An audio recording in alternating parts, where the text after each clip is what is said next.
अस्सलामुअलैकुम dear students. अब हम क्लास 10 के सब्जेक्ट मैथ के बाकी जो एमसीक्यूज़ हैं उनको सॉल्व करने की कोशिश करेंगे। हमने इससे पहले वाली वीडियो में 25 एमसीक्यूज़ को सॉल्व कर लिया था, ठीक है। तो अगर आप लोगों ने वो वीडियो नहीं देखी तो पहले आप उस वीडियो को देखिएगा। उसके बाद जो है ना, यहाँ पर हम 26 नंबर एमसीक्यू से स्टार्ट कर रहे हैं। हमें यहाँ पर कह रहे हैं कि how many radian in 24 degree 32 minute and 30 second, ठीक है। तो हमने इसको क्या करना है, रेडियन में कन्वर्ट करना है। और हमारे पास जो 27 है उसमें भी हमसे कह रहे हैं how many degree are there in this. हमें यहाँ पर सिर्फ डिग्री में चेंज करना है इसको। देखें, ये सेम क्वेश्चन है। यहाँ हमने इसको डिग्री में चेंज करने के बाद रेडियन में भी कन्वर्ट करना है, ठीक है। तो हम देखें कैसे करते हैं इसे। हमारे पास है 24 डिग्री 32 मिनट एंड 30 सेकेंड। हम क्या करेंगे, इसे डिग्री में कन्वर्ट करने के लिए क्या करेंगे, हम 32 को डिवाइड करवा देंगे किससे, 60 से। हमारे पास आंसर आएगा 0.53, ठीक है। और उसके बाद हम 30 को डिवाइड करवा देंगे 3600 से। हमारे पास आंसर आ जाएगा 0.008, ठीक है। देखें, 24 डिग्री को हमने एज इट इज़ लिख दिया, ठीक है। उसके बाद हमने 30 को डिवाइड करवा दिया हमने 60 से। हमारे पास आंसर आया 0.30 को हमने डिवाइड कर 60 से, हमारे पास आंसर क्या है 0.53, ठीक है। 0.30 को 30 नहीं, ये 32, ये हमारे पास क्या है 32 को डिवाइड करवाएंगे किससे, 60 से। आंसर आएगा 0.53, ठीक है।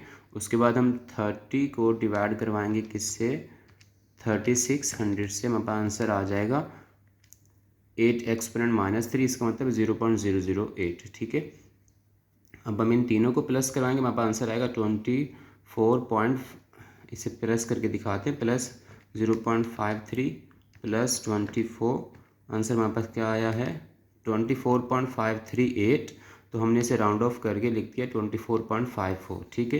तो ये हमारे पास डिग्री में कन्वर्ट हो गया, किस में कन्वर्ट हो गया, डिग्री में कन्वर्ट हो गया।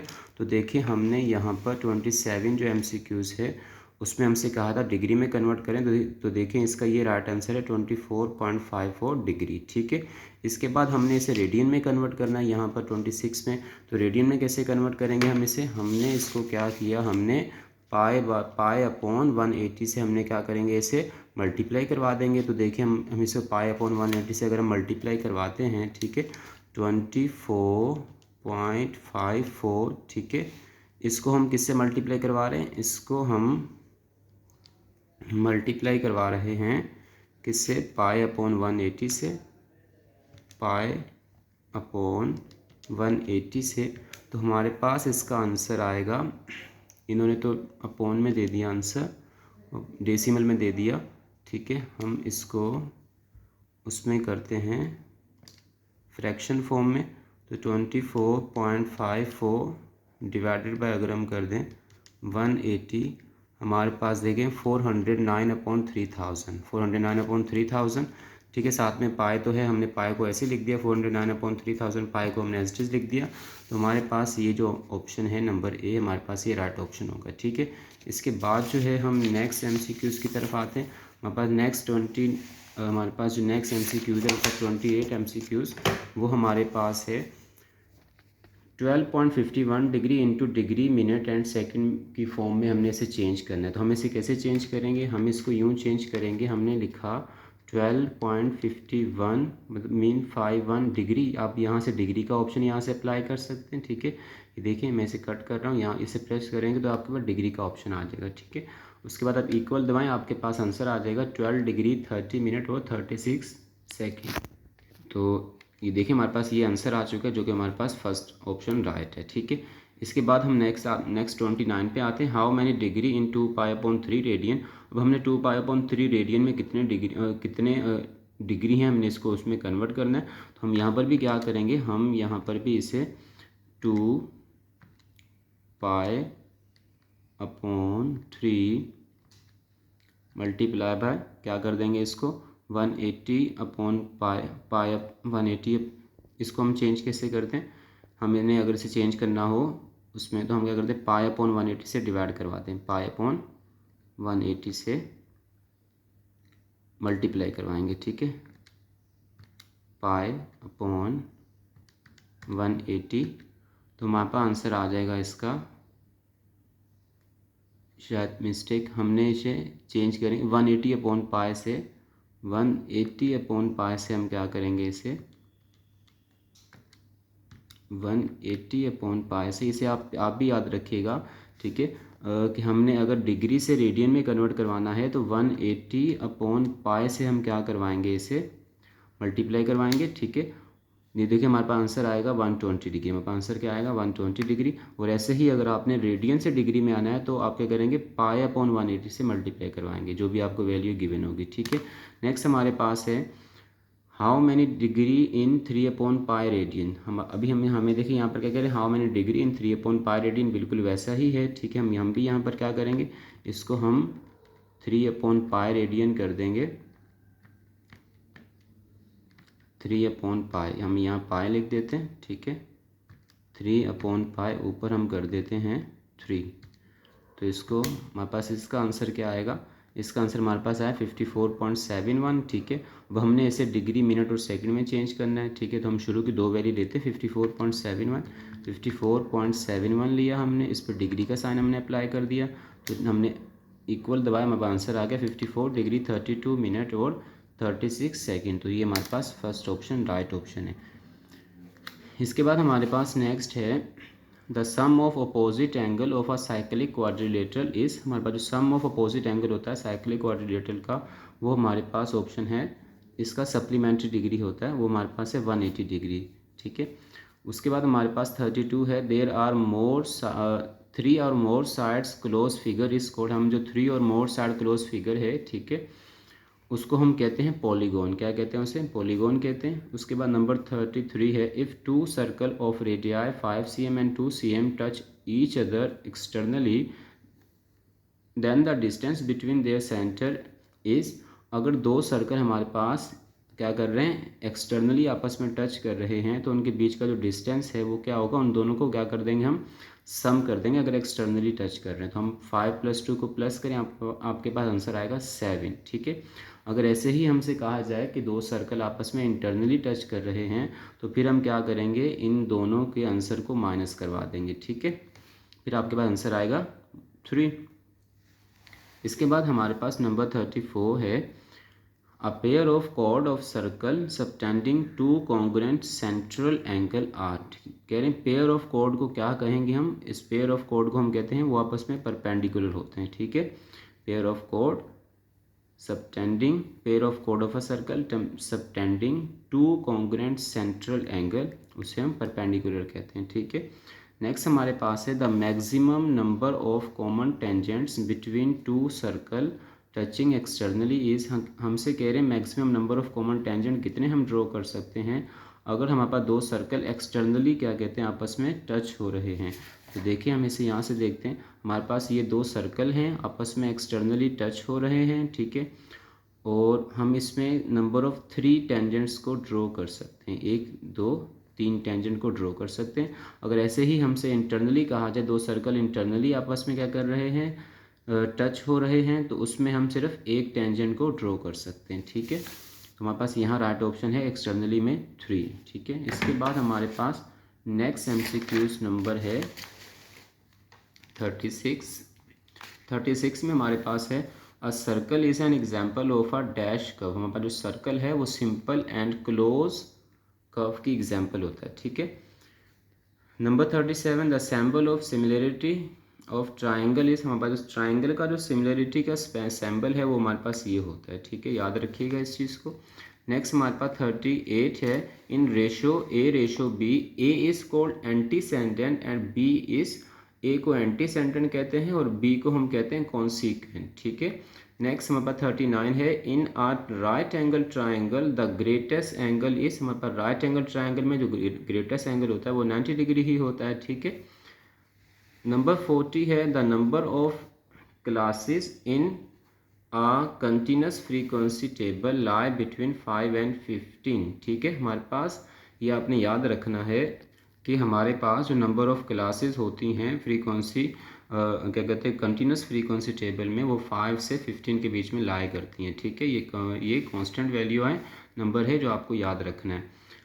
हमारे पास नंबर 41 है इफ़ AM इक्वल है मीडियम के। कह रहे हैं अगर AM मीडियन के बराबर है then the data are symmetric होगा, ठीक है। अदरवाइज जो आपका डेटा है वो एसिमेट्रिक होगा। यहाँ से दो एमसीक्यूज बन सकते हैं, यूँ बना देंगे if A M is equal to median, ठीक है, then the data are dash, नीचे ऑप्शन दिए होंगे सिमेट्रिक एसिमेट्रिक बोथ, फिर सिमेट्रिक भी टिक कर दें।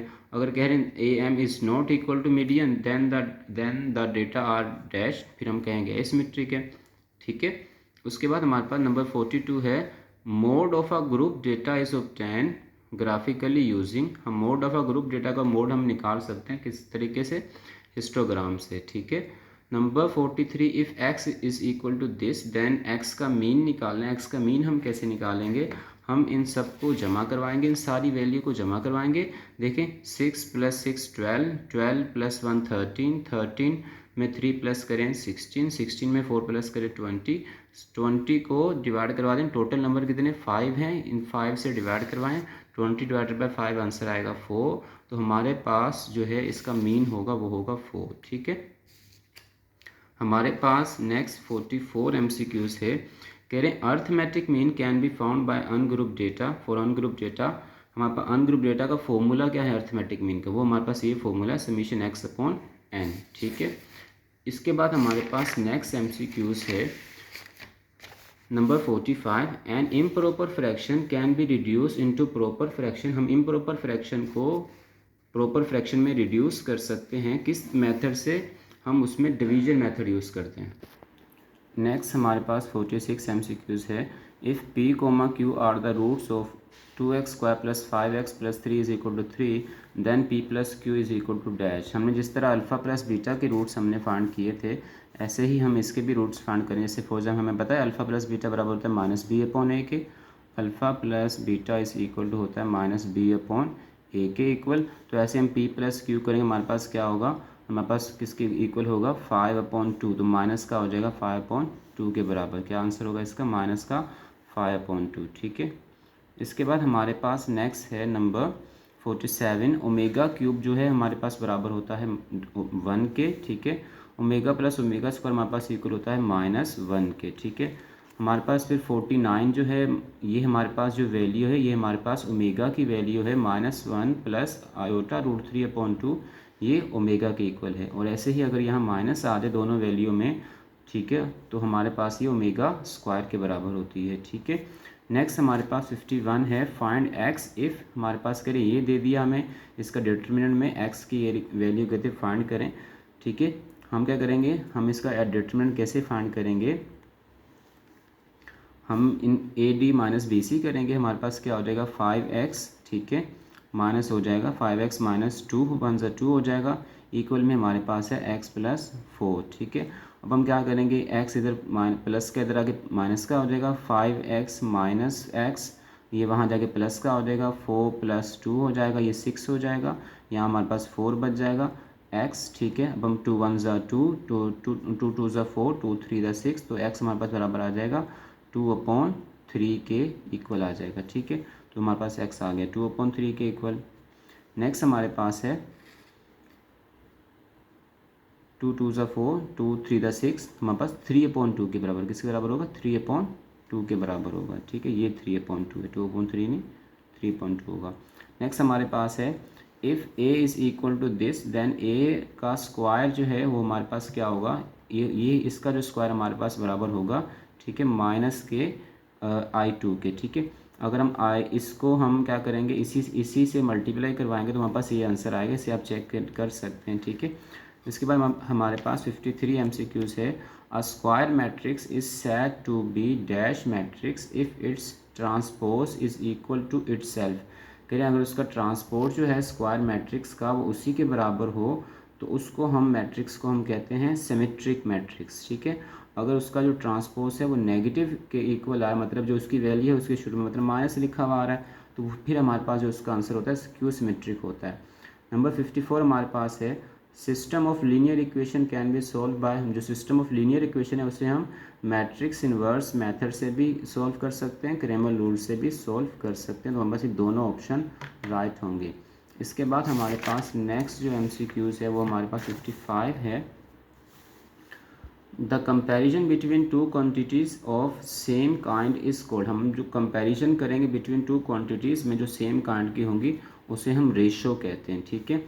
Number 56, equality of two ratio is called, दो रेशो की इक्वलिटी को हम पढ़ते हैं प्रोपोर्शन कहते हैं, ठीक है। Next 57, theorem componendo and dividendo can be written as, if हमारे में ए रेशो बी इक्वल है सी रेशो डी के, देन हम क्या कहते हैं कंपोनेंट डिवाइडेंडो थ्योरम को इस तरह लिखते हैं, A plus B ratio A minus B equal C plus D ratio C minus D, ये भी लिख सकते हैं, ठीक है। और यूँ भी लिख सकते हैं A minus B ratio A plus B C minus D ratio C plus D. तो ये दोनों ऑप्शन हमारे पास राइट हैं, तो बोथ पे हम टिक कर देते हैं। नंबर हमारे पास 58 है, इफ़ कह रहे हैं v डायरेक्टली प्रोपोर्शनल है t के and v is equal to 15 when t is equal to 24, then the value of equation connecting v and t, हमारे पास कह रहे हैं वो इक्वेशन क्या होगी जो इन दोनों को कनेक्ट करेगी, हमारे पास उसका ऑप्शन आंसर होगा। मतलब ये है हमारे पास दोनों आपस में डायरेक्टली प्रोपोर्शनल है, v डायरेक्टली प्रोपोर्शनल किसके है टी के, ठीक है। हम इन दोनों प्रोपोर्शन को रिमूव करें, हमारे पास आंसर आएगा किसके इक्वल, और के लिख देंगे, के टी आ जाएगा। हम यहाँ से के फाइंड करें, हमारे पास के क्या होगा वी अपॉन टी के बराबर आ जाएगा। अब हमें वी और टी की वैल्यू गिवन है, वी की वैल्यू हमें क्या कितनी गिवन है 15, टी की वैल्यू हमें कितनी गिवन है 24। अब हम इसे कैंसिल करेंगे, 5 3 ज़ा 15, ठीक है, तो 3 5 ज़ा 15 और 3 8 ज़ा 24, तो 5/8 हमारे पास इसका आंसर राइट आंसर होगा। नेक्स्ट हमारे पास है कि इफ़ जो है एफ इन्वर्सली प्रोपोर्शनल है 1/r² के, देन एफ हमें दे दिया है 8 और आर दे दिया 2, फिर हमसे कह रहे हैं इसमें भी वैल्यू फाइंड के, जैसे हमने इसको किया, तो हमारे पास यहाँ पर भी क्या होगा, हम इसे लिखेंगे एफ प्रोपोर्शनल है 1/r² के। हम यहाँ पर भी क्या करेंगे, प्रोपोर्शन को ख़त्म करके यहाँ के लगा देंगे, ठीक है, और यहाँ हमारे पास 1/r² आ जाएगा। हम के हमारे पास किसके बराबर हो जाएगा, हमारे पास के बराबर हो जाएगा f/r² के बराबर, ठीक है। फिर हमें f और r की वैल्यू गिवन है, इसकी वैल्यू पुट कर देंगे, ठीक है। हमारे पास के आ जाएगा, f की जगह पुट कर देंगे 8, r 2 है तो 2 का स्क्वायर करें, हमारे पास हो जाएगा 4, तो आंसर आएगा 8 4 ज़ा 32। तो हमारे पास ये ऑप्शन राइट ऑप्शन है। नेक्स्ट हमारे पास नंबर 60 है, if 4:7 proportion x ratio 14 find x, कह रहे हैं x की वैल्यू फाइंड करें, तो हम कैसे करेंगे, हम एक्सट्रीम को एक्सट्रीम से और मीन को मीन से मल्टीप्लाई करेंगे, बाहर वाली वैल्यू को बाहर से मल्टीप्लाई करें हम, 14 4 हमारे पास हो जाएगा कहाँ पे, 14 4 हो जाएगा 56 और 7x हो जाएगा, क्या हो जाएगा ये 7x हो जाएगा इक्वल, और 14 4 56 हो जाएगा, ठीक है। और फिर हमारे पास क्या होगा 7 1 7 7 8 56, x हमारे पास 8 के बराबर आ जाएगा, ठीक है। तो ये हमारे पास ऑप्शन राइट है। फिर हमसे 61 MCQs है, if a is equal to this, b is equal to this, then a delta b is equal to dash, कह रहे हैं a डेल्टा b की वैल्यू फाइंड करें। ये भी बहुत सिंपल, इसे आप सोल्व कर सकते हैं। पहले आप a यूनियन b करेंगे, ठीक है, a यूनियन b करेंगे, मतलब उसमें हम इन दोनों को तरतीब दे देंगे, 1 2 3 4 6 आ जाएगा, a यूनियन b हमने यूँ निकाल लिया, 1 2 3 4 6, ठीक है। उसके बाद ए इंटरसेक्शन बी करेंगे, इसे माइनस कर देंगे, ए इंटरसेक्शन बी हमारे पास क्या होगा, इन दोनों में देखिए सेम वैल्यू, इन दोनों में कौन सी, इन दोनों में सेम वैल्यू आ रही है 2 4, तो ये हमारे पास इंटरसेक्शन होगा 2,4। अब इन दोनों में माइनस अगर हम करवाएं, हमारे पास माइनस माइनस में कौन सी वैल्यू कट जाएगी, माइनस में 2 4 हमारे पास वैल्यू कट जाएगी, हमारे पास जो बाकी वैल्यू बचेगी 136, तो हमारे पास आंसर होगा 136 राइट आंसर होगा। फिर हमारे पास नंबर 262 है, इफ़ x,6 इक्वल है 2, y,6, then x plus Y की वैल्यू फाइंड करें, ठीक है। तो हम यहाँ पे क्या करेंगे, x को इक्वल लेंगे 2 के, y माइनस 6 को इक्वल लेंगे 6 के, फिर से हम सोल्व करेंगे। हमारे पास x किसके बराबर आया 2 के, ठीक है, y माइनस 6 हमारे पास किसके बराबर होगा, y माइनस 6 हमारे पास बराबर होगा किसके 6 के।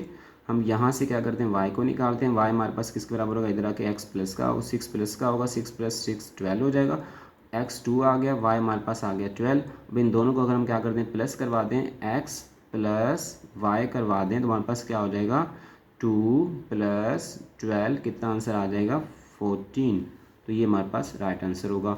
नेक्स्ट हमारे पास नंबर 63 है, a function is called surjective if range dash codomain, अगर हमारे पास कह रहे फंक्शन जो है, हमारे पास से कह रहे हैं एक फंक्शन जो है सर्जेक्टिव होगा अगर हमारे पास जो रेंज है वो किस कोडोमेन के क्या हो, कोडोमेन के हमारे पास रेंज अगर इक्वल होगी तो हमारे पास फंक्शन सर्जेक्टिव होगा।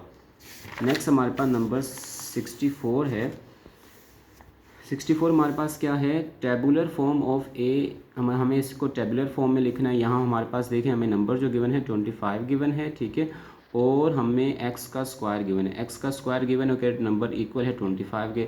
हमें पता है 25 हमारे पास कैसे आएगा, या तो हम +5 का स्क्वायर कर दें 25 होगा, या -5 का स्क्वायर कर दें हमारे पास 25 के बराबर होगा। तो इसका मतलब हमारे पास दोनों ऑप्शन होंगे +-5, ये राइट ऑप्शन होगा। ठीक है, 65 हमसे कह रहे हैं कि हमारे पास ये एक नेचुरल नंबर है। ठीक है, x जो है हमारे नेचुरल नंबर से बिलोंग कर रहा है। ठीक है, और जो नेचुरल नंबर हमारे पास है x, वो हमारे पास कह रहे हैं कि 1 से छोटा है, और हम जानते हैं हमारे पास जो नेचुरल नंबर है वो 1 से ही स्टार्ट होता है। तो इसलिए हमारे पास यहाँ पर क्या होगा, जो सेट होगा वो एम्प्टी सेट होगा। सेट क्या होगा, एम्प्टी सेट होगा, क्योंकि नेचुरल नंबर 1 से स्टार्ट होते हैं और ये हमसे कह रहे हैं x 1 से स्मॉलेस्ट है। ठीक है, इसके बाद हमारे पास जो नेक्स्ट है 66, कह रहे a का कॉम्प्लीमेंट फिर उसका कॉम्प्लीमेंट फिर उसका होल कॉम्प्लीमेंट। हम जानते हैं a का कॉम्प्लीमेंट हो वो a के बराबर होता है, फिर उसका अगर दोबारा कॉम्प्लीमेंट कर दें वो a कॉम्प्लीमेंट के बराबर होगा। ठीक, नेक्स्ट हमारे पास नंबर 67 है, a function is called into, कह रहे हैं हम फंक्शन को इनटू फंक्शन कहेंगे अगर रेंज जो है वो डैश हो कोडोमेन के। अगर रेंज हमारे पास कोडोमेन की क्या हो, कोडोमेन का सबसेट हो, फिर उस हम फंक्शन को क्या कहते हैं, कोड हम कहते हैं इनटू फंक्शन। नंबर 68 है, through two set A and B are called overlapping set if there is at least dash element common in both. हम टू सेट को क्या कहते हैं, ओवरलैपिंग सेट कहेंगे अगर हमारे पास क्या होगा, दोनों में से कोई एक भी एलिमेंट क्या कहते हैं, सेम होगा, कॉमन होगा। 69 हमारे पास MCQs है, a set having single element is called, हमारे पास जो ऐसा सेट जिसमें सिर्फ सिंगल एलिमेंट हो उसे हम सिंगलटन सेट भी कहते हैं, यूनिट सेट भी कहते हैं। ठीक है, तो ये दोनों हमारे पास राइट ऑप्शन है। नंबर 70 हमारे पास है, नंबर 70 क्या है, if a and b are any two non empty set then the Cartesian product of a with b denoted as, अगर हमारे पास दोनों जो सेट हैं a और b नॉन एम्प्टी सेट हों, ठीक है, तो उनका हम कार्टेशियन प्रोडक्ट कैसे लिख सकते हैं, a क्रॉस b की फॉर्म में लिख सकते हैं। ठीक है, तो हमने इस तरह आज हमने 70 MCQ क्या कहते हैं हमारे कंप्लीट हो गए। ठीक है, तो ये 70 जो MCQs हैं मोस्ट इंपॉर्टेंट MCQs हैं बोर्ड के हवाले से। आप इन 70 MCQs की अच्छे से प्रैक्टिस करके जाइएगा, इंशाल्लाह आपको काफ़ी क्या कहते हैं हेल्प मिलेगी इन MCQs में। ठीक है, बोर्ड के हवाले से। ठीक है, तो अगर आप ये जो हमारे MCQs हैं ये 26 से स्टार्ट हो रहे हैं, 26 से 70 हैं, 50 MCQs हैं ये। तो इससे पीछे वाले हमारे पास जो क्या कहते हैं 25 MCQs हैं, वो पीछे वाली वीडियो में है। इससे पहले हमने वीडियो अपलोड की थी, उसमें आप देख सकते हैं। ठीक है, अगर आप इनसे किसी को किसी तरह की कोई क्वेरी हो, क्वेश्चन पूछना हो आपने, तो आप कमेंट्स करके पूछ सकते हैं। ठीक है, थैंक यू, अल्लाह हाफिज़।